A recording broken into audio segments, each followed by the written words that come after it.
Yo tout le monde, c'est Swago, on se retrouve pour une nouvelle vidéo, j'espère que vous allez bien. Aujourd'hui les gars, on se retrouve pour une vidéo assez simple, assez rapide. Je vais vous faire un petit tuto pour pouvoir avoir CapCut Pro gratuitement sur ordinateur.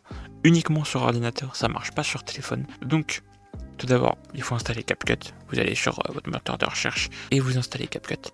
Une fois que vous avez lancé CapCut, vous allez arriver sur un truc comme ça. Il faudra sûrement vous connecter à votre compte, peut-être, je me rappelle plus trop.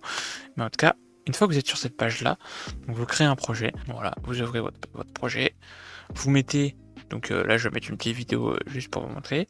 Vous mettez votre vidéo. Vous faites tous les petits montages que vous avez à faire, le son, les effets, tout ça. Et il va du coup falloir utiliser bien évidemment, ça marche que pour les effets payants. Si vous ne mettez pas d'effets payants, bah, ce tuto vous sert absolument à rien. Donc là, on va faire un petit cut aléatoire ici, voilà. On va mettre un petit effet. Donc les petits effets payants, c'est ceux où il y a les petits diamants là. On met un petit effet au pif, voilà, c'est pour la vidéo.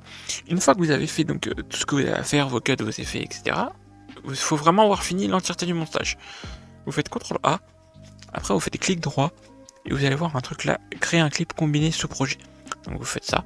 Et en fait, ça va tout mixer, ça va tout mettre ensemble et ça va faire un seul clip. Une fois que ça c'est fait, vous allez juste ici, là, dans vidéo, et vous descendez tout en bas. Vous allez avoir flou de mouvement. Vous activez flou de mouvement et dans floutage, vous mettez 1. Hop, vous faites entrer et là vous allez voir traitement en cours. Vous attendez que le traitement il soit totalement fini. Voilà, donc là vous voyez, l'effet est fini d'être mis. Une fois que c'est terminé, il va falloir aller dans l'explorateur de fichiers. Donc vous faites Windows R, pourcentage, app data, pourcentage. Normalement, vous allez arriver ici. Donc là, vous cliquez là-dessus, là, sur App Data. Vous allez dans Local. Vous cherchez CapCut. Dans CapCut, vous allez dans User Data. Après, dans Cache.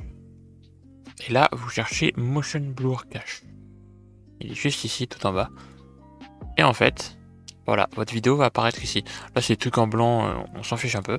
Et vous allez voir, votre vidéo que vous venez d'ajouter un effet va apparaître ici entièrement monté avec tous les effets que vous avez fait. Il y aura tout de mis et vous aurez juste à la prendre et à la déplacer dans un fichier quelconque. Et voilà, une fois que ça c'est fait, vous avez votre vidéo, vous avez juste à la poster et voilà, c'est terminé. Rien de plus compliqué. Donc j'espère que ça pourra en aider certains. Merci d'avoir regardé. N'oubliez pas à vous abonner, à liker et à partager, ça ferait super plaisir. Même mettre un petit commentaire, ça ferait plaisir aussi. Je vous dis à très bientôt pour une prochaine vidéo. Ciao!